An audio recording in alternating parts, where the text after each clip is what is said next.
Salut à toutes et à tous, c'est Paul sur le Grand Méchant Loup et je suis très content de vous retrouver aujourd'hui pour faire le débrief de Loup Castres qui avait lieu samedi à Gerland à 16h35 sous un soleil de plomb. Voilà, c'est le retour vraiment des beaux jours. Comme vous voyez, j'ai bien cramé à ma gueule parce que voilà, on a la moitié du stade qui est quand même très très au soleil et ça ne descend pas pendant le match. On est pile dans l'heure où le soleil tape très très fort. Bref, en plus moi j'étais du côté du Louvard, donc c'était super sympa, mais on avait bien le soleil dans la gueule.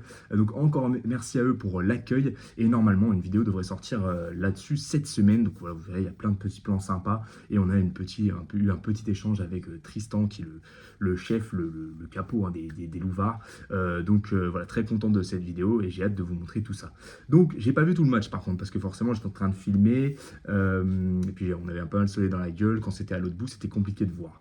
Bref, j'ai bien regardé quand même le replay ce matin pour pouvoir faire un débrief dans de bonnes conditions et pouvoir noter les joueurs aussi dans de bonnes conditions et de manière assez juste, même si bon, il y a toujours le côté un peu affectif qui rentre en compte, bien évidemment. Bref, on va pouvoir attaquer le débrief, mais avant toute chose, je vous demande de vous abonner à la chaîne, comme ça m'aide beaucoup à développer le projet, et ce serait cool voilà, qu'on ait une vraie communauté de supporters, ce serait top.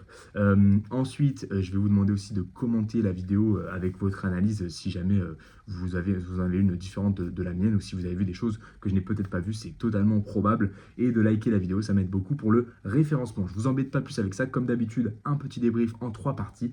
Donc en première partie, un match tendu, donc on va faire un petit peu le film hein, du match comme d'habitude. Ensuite, on fera un peu le constat de ce qui a été, ce qui n'a pas été. Et donc ça va être une défense de fer, mais une indiscipline aberrante, pour faire une petite ref à GMK. Et en partie 3, ce sera que nous reste-t-il à jouer. Et là, on va faire un plan sur plus la fin de saison pour faire un petit bilan, sachant que là, on va avoir 2 semaines, enfin une semaine sans match parce que il y a les demi-finales de Coupe d'Europe. Donc ça va nous permettre un peu de prendre le temps de voir ce qu'il y a à jouer pour la fin de saison. Bref, et ensuite, bien sûr, on verra on fera un petit point sur l'arbitrage et on fera les notes de nos joueurs comme d'habitude. Alors, pour le film du match, un match tendu, les Castrés qui étaient venus faire un gros match, qui se trouvait bien, qui était vraiment terrible sur cette première mi-temps. On n'a pas eu de chance, je pense, parce que voilà, il y a des Castrés. Mon père a eu l'occasion d'échanger avec des Castrés qui nous ont dit que bah, ça faisait longtemps qu'ils n'avaient pas vu leur équipe jouer aussi bien et que c'était rarement le cas cette saison. Mais après, j'avais dit hein, dans l'avant-match que c'était une équipe qu'il fallait quand même redouter. Mais je pense qu'ils sont vraiment tombés sur un bon jour. Ils avaient vraiment la volonté de venir faire un coup à Lyon après leur défaite un peu injuste face à Toulouse, avec une erreur d'arbitrage notamment. Mais maintenant, heureusement qu'on défend bien, même si on prend quand même 2 essais, mais heureusement qu'on est quand même une équipe de défense. On a fait quand même pas mal de fautes. Mais bon, après, ça c'est typique du top 14. Hein, l'équipe qui attaque est forcément avantagée par rapport à l'équipe qui défend.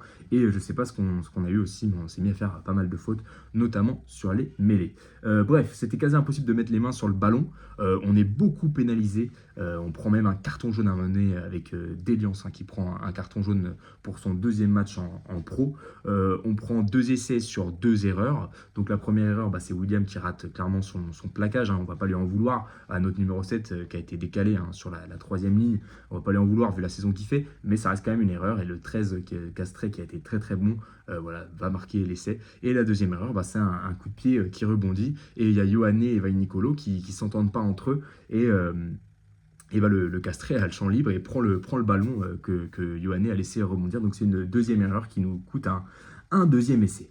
On a fait quand même quelques incursions dans leur 22, une notamment où on a réussi à marquer et on rate, donc c'est grâce à Charlie Cassan hein, qui nous fait un bon départ sur un côté drogue, donc bravo à lui. C'est mérité hein, pour Charlie qui se bat vraiment pour le club cette saison.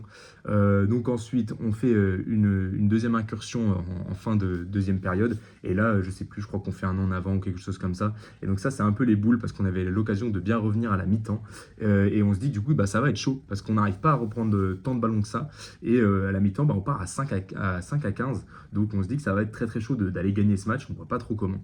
Bref, en deuxième mi-temps, on revient et ça repart un petit peu sur les mêmes bases. Manque de rythme un petit peu. À l'arrière, on ne se trouve pas.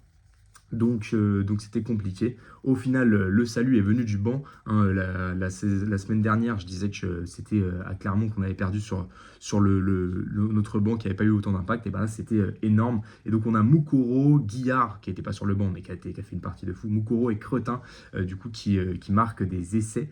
Et au final, ça fait que on arrive à repasser devant et qu'on a quand même marqué pas mal d'essais, ce qui aurait pu nous faire espérer un bonus offensif. Clairement, je pense que si le Loup avait été en grande forme, on serait allé pousser pour faire pour aller prendre le bonus offensif. Mais là, c'était pas la dynamique du jour ni de l'instant. Du coup, on a préféré garder le score et puis même, enfin, les Castrets poussaient énormément pour aller prendre une victoire chez nous, donc ou au moins un match nul. Donc, on s'est fait très peur sur la fin, mais on aurait pu quand même espérer à un essai près le bonus offensif. Point noir de cette fin de match, hein, clairement, la blessure de Michael Guillard, qui est sorti blessé au genou, visiblement pour l'instant, on ne sait pas ce qu'il a, pardon, mais voilà, ça va être quand même très très chaud sans lui sur la fin de saison, s'il ne revient pas avant la fin de saison. J'ai peu d'espoir pour qu'il revienne d'ici le Stade français, mais j'espère quand même qu'il reviendra pour les derniers matchs à domicile, et surtout qu'il va être là aussi pour la tournée de cet été en équipe de France, pour qu'il continue à marquer des points, et même pour l'équipe de France, c'est très positif.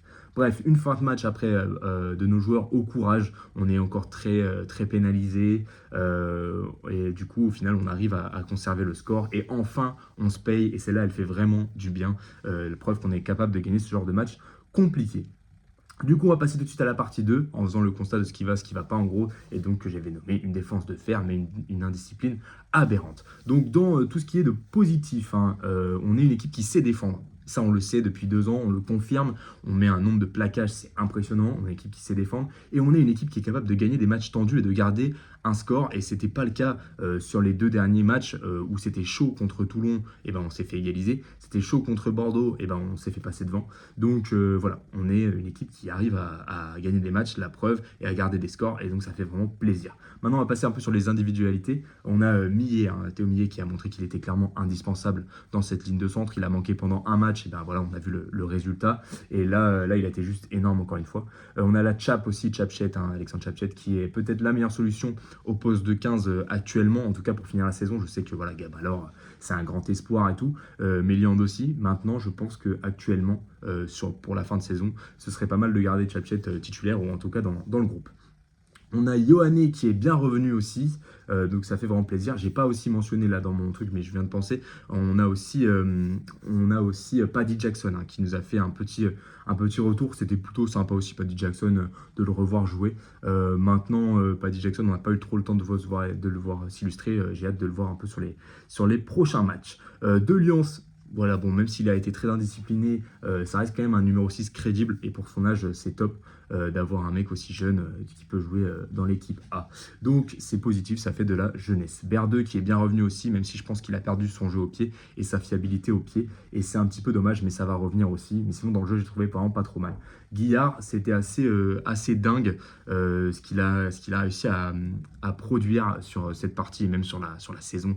Il est un peu seul au monde parfois, mais voilà, vraiment énorme. Et ça me permet d'enchaîner sur le point négatif, c'est que Guillard est blessé et que ça va être très compliqué. Alors, soit ça va permettre aux autres de se montrer plus et de faire que le pack du loup va collectivement s'améliorer, soit ça va être la dégringolada, et du coup, ça va être compliqué pour cette fin de saison. J'espère que ce sera l'option 1. Et du coup, voilà, dans les négatifs, pour revenir un peu à la dimension collective, on n'est toujours pas bon sur les fondamentaux, et c'est un vrai problème. Ça allait mieux en touche à des moments, ça allait mieux en mêlée à des moments, et là, les deux n'allaient pas. Donc, c'était assez nul comme match sur ces points-là. Et donc on a intérêt à s'améliorer, en sachant que là, à cela s'est ajouté une indiscipline assez chronique pendant ce match. On a fait énormément de fautes, et c'est pas possible à ce niveau-là. Et aussi, comme je le disais avant, on a Berdeux qui a un peu perdu son pied. Du coup, j'ai l'impression qu'on n'a plus trop de buteurs fiables et qu'on préfère prendre des pénalités soit directement à la main, soit en pénal touche. Alors que c'est à une époque, on aurait pu faire souffler, prendre 3 points quand on est dans des temps faibles. Et là, actuellement, c'est pas le cas. Donc, il va falloir vite retrouver un jeu au pied. Et pour faire un petit bilan global, hein, il va falloir du coup conserver tout le positif que j'ai dit et trouver des solutions pour faire moins de fautes et être bon sur les fondamentaux.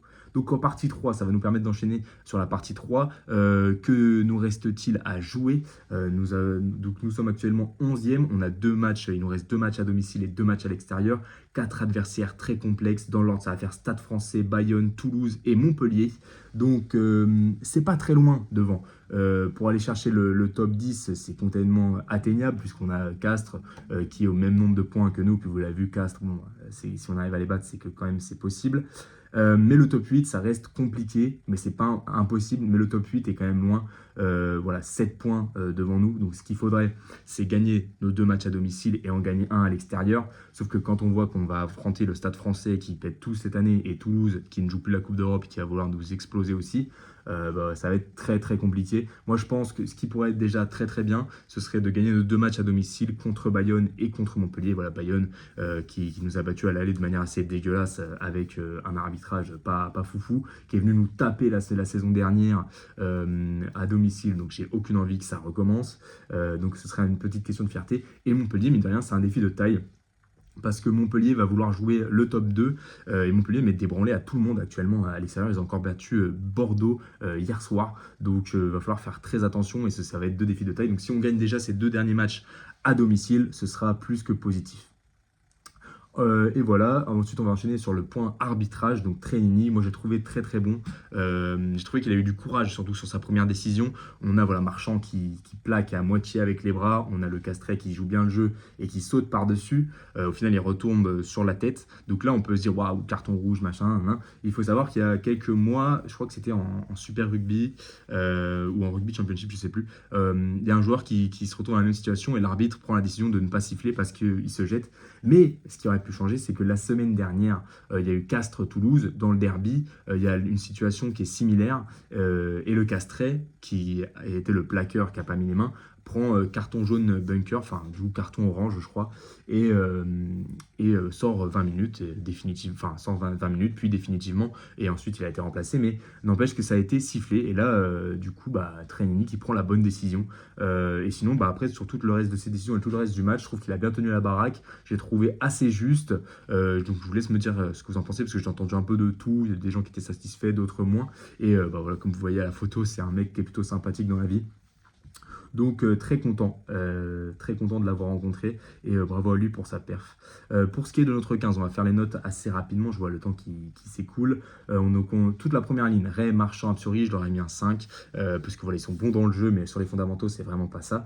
Guillard, un 8, je l'ai mis homme du match, voilà, il est au-dessus des autres, clairement, et j'espère qu'il reviendra très vite. Roux, du coup, un petit peu en dessous de Guillard, 6, il a quand même été bon.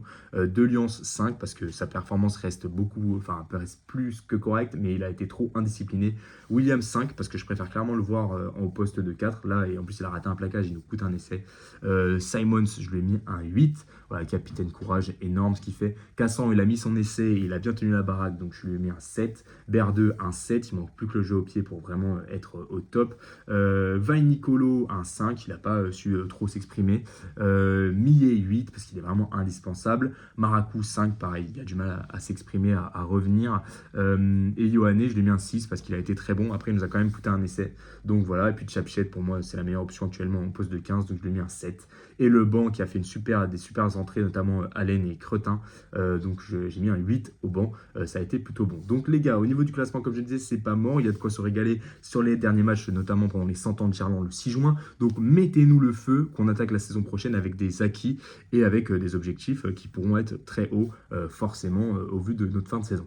Et on espère accrocher un top 10 et dans nos rêves, ce serait un top 8. Bref, moi je vous dis à la semaine prochaine pour d'autres formats et d'autres vidéos. Et voilà, je vous souhaite à tous une bonne semaine.